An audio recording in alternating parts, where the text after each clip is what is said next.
Kate Victoria sentil Krisnamurti, nasib Jessica seperti ayahnya, polisi dan ahli beberkan fakta.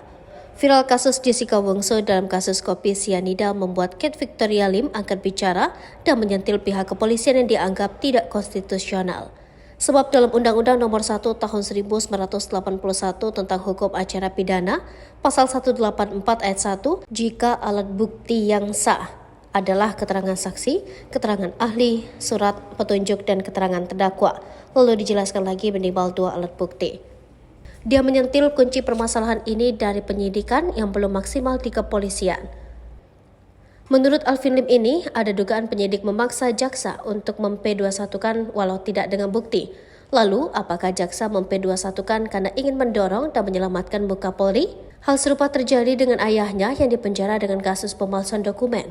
Padahal tidak juga memenuhi 2 alat bukti. Meski berbeda kasus, namun dia melihat ayahnya pun dijerat tanpa 2 alat bukti.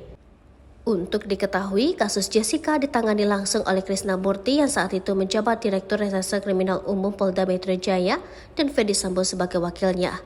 Terkait dengan pernyataan Kate tentang 2 alat bukti, jauh sebelumnya Krisnamurti sudah menjelaskan jika penyidikan sudah cukup 2 alat bukti termasuk otopsi. Sementara saksi ahli lainnya yang kini menjabat Wakil Menteri Hukum dan HAM, Profesor Edi Hiarej, yang saat itu menjadi saksi ahli dalam persidangan Jessica Wongso menyatakan, semua sudah memenuhi kapasitas dan syarat hukum membuktikan Jessica bersalah.